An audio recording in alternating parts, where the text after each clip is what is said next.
പാകിസ്ഥാനുമായ ഒരു ഓപ്പറേഷൻ സിന്ദൂറിന്റെ സമയത്ത് നടന്ന വിഷയങ്ങളായാലും അമേരിക്കൻ പ്രസിഡന്റ് അങ്ങ് ട്വീറ്റ് ചെയ്യുകയാണ് ഇന്ത്യ അമേരിക്ക പാകിസ്ഥാനുമായിട്ടുള്ള വെടിനിർത്തൽ പ്രഖ്യാപിച്ചു. അപ്പോൾ അതിനുശേഷമാണ് ഇന്ത്യ തന്നെ തീരുമാനം എടുക്കുന്നത്. ഇന്ത്യയുടെ പല തീരുമാനങ്ങളും അമേരിക്കയാണ് ആദ്യം പ്രഖ്യാപിക്കുന്നത്. അതിനുശേഷം ഇന്ത്യ മൂളിയെ പോവുകയാണ്. ഒരു വിധേയത്വമാണ് നരേന്ദ്രമോദി ട്രംപിന് മുമ്പ് കാണിക്കുന്നത്. അപ്പോൾ ഇത് എന്ത് തരത്തിലുള്ള വിധേയത്വമാണെന്നാണ് നമുക്ക് മനസ്സിലാവാത്തത്.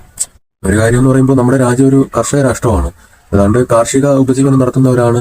ഏതാണ്ട് 68% ആളുകളും കൃഷിയെ ആശ്രയി ജീവിക്കുന്നവരാണ്. അപ്പൊ അത്തരത്തിലുള്ള ഒരു രാജ്യത്ത് ഈ യഥേഷ്ട അമേരിക്കയുടെ പ്രൊഡക്റ്റുകൾ ഇങ്ങനെ ഒഴുകുമ്പോൾ ഇവിടുത്തെ പ്രൊഡക്റ്റുകൾ ഇങ്ങനെ കെട്ടിക്കിടക്കാനും അവർ വലിയ പ്രതിസന്ധിയിലാവാനും ആത്മഹത്യയിലേക്ക് ഇവരെ നയിക്കാൻ ഇടയാകും എന്നുള്ളത് യാതൊരു സംശയമില്ല. അപ്പൊ കഴിഞ്ഞ 11 വർഷത്തോളമായി ഇന്ത്യയിൽ നടന്നിട്ടുള്ള ആത്മഹത്യകളുടെ എണ്ണം ഞെട്ടിക്കുന്നതാണ്. ഏകദേശം 5 ലക്ഷത്തോളം ആളുകളാണ് ആത്മഹത്യ ചെയ്തിട്ടുള്ളത്. ഇതിനകത്ത് കർഷകരും കർഷക തൊഴിലാളികളും കുടിയേറ്റ തൊഴിലാളികൾ ഉൾപ്പെടെയാണ്. സർക്കാരിന്റെ പല വികലമായ ഒരു രീതിക്കുമെതിരെ അവര് നമുക്ക് ജീവിക്കാൻ വേണ്ട നിർവാഹമില്ലാതെ പ്രതിസന്ധിയിലായി കടക്കണിയിലായി അവരുടെ വിളയ്ക്ക് വേണ്ട വില കിട്ടാതെ ആത്മഹത്യയിലേക്ക് അവർ പോയിട്ടുള്ളത്. ഏതാണ്ട് 5 ലക്ഷം വരുന്ന ആ ഒരു സംഖ്യയിലേക്ക് ആത്മഹത്യയുടെ ഒരു സംഖ്യ എത്തി നിൽക്കുന്നത്. അത് വലിയ ഞെട്ടിക്കുന്ന കണക്കാണ്. ലോകരാജ്യങ്ങളുടെ മുമ്പിൽ നമ്മൾ തല വിളിക്കേണ്ട ഒരു സംഖ്യ തന്നെയാണത്.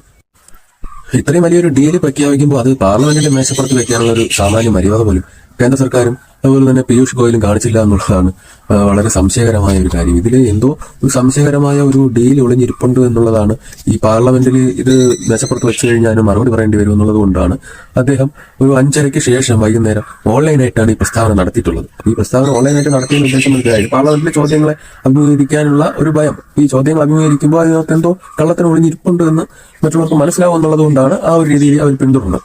അപ്പൊ ഇത്തരത്തിൽ നമ്മുടെ രാജ്യത്തെ ആരുടെയെങ്കിലും മുന്നിൽ അടിയറവ് പറഞ്ഞിട്ടുണ്ടോ, നമ്മളെല്ലാം ആർക്കെങ്കിലും വിറ്റിട്ടുണ്ടോ എന്നുള്ളത് തന്നെ സംശയമാണ്. ഇപ്പൊ നിലവിൽ അമേരിക്ക പറയുന്നത് നമ്മൾ അനുസരിക്കുന്നു. അമേരിക്ക എവിടെ നിന്ന് വാങ്ങണം, എവിടെ നിന്ന് വാങ്ങണ്ട, അമേരിക്ക പറയുന്ന ആരുമായി വ്യാപാര ബന്ധം സ്ഥാപിക്കണം, ആരിൽ നിന്ന് ആയുധം വാങ്ങണം എന്നെല്ലാം അമേരിക്ക തീരുമാനിക്കുന്നു.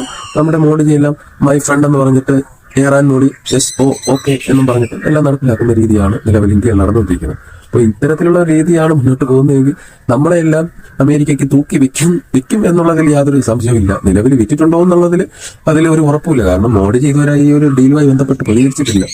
മോഡി രാത്രി ഒരു ട്വീറ്റ് ചെയ്തു നമ്മുടെ പാർലമെന്റിനെക്കാരും പവറാണ് ഇന്ന് ഇലോൺ മസ്കിന്റെ എക്സിന് എന്നുള്ളതാണ് ഇപ്പോൾ മനസ്സിലാക്കാൻ പറ്റുന്നത്. കാരണം പാർലമെന്റ് ഒരു അന്താരാഷ്ട്ര കരാറിനെ പറ്റിയിട്ട് പാർലമെന്റിലല്ലേ ആദ്യം ചർച്ച ചെയ്യേണ്ടത്. പക്ഷെ പാർലമെന്റ് ചർച്ച ചെയ്യുന്നതിന് മുമ്പ് ഒരു വൈദേശിക പ്രസിഡന്റ് ആണ് ആദ്യം ഇവിടുത്തെ ഒരു സംഭവത്തിനെ പറ്റിയിട്ട് പ്രസ്താവന ഇറക്കുന്നത്, അതും ഒരു സാമൂഹ്യ മാധ്യമത്തിൽ. അപ്പോൾ അതിനെ എതിർത്ത് പറയാനോ അങ്ങനെ ഒരു ഡീല് നടന്നിട്ടുണ്ടോ അതിന് വിശദമായി പറയാനോ ഒന്നും മോഡി തയ്യാറായിട്ടില്ല. മോഡി തിരിച്ച് അതേപോലെ ഒരു റീട്വീറ്റ് അല്ല ഒരു ട്വീറ്റ് അദ്ദേഹത്തിന് മറുപടി ട്വീറ്റ് ചെയ്ത് താങ്ക് യു മൈ ഫ്രണ്ട് എന്ന് പറഞ്ഞിട്ട് ഒരു ട്വീറ്റ് ചെയ്തിട്ടുണ്ട്. പക്ഷെ അതിനകത്ത് എത്രത്തോളം സത്യാവസ്ഥയുണ്ട്, എന്താണ് ആ ഡീല് കൊണ്ട് നമ്മുടെ രാജ്യത്തിന് നമ്മുടെ രാജ്യത്തിലെ പൗരന്മാർക്കും കിട്ടുന്ന ബെനിഫിറ്റ് എന്താണെന്നൊന്നും അതിനകത്ത് സൂചിപ്പിച്ചിട്ടില്ല. അപ്പൊ അതിൽ നിന്ന് തന്നെ വ്യക്തമാണ് മോദി അമേരിക്കയ്ക്ക്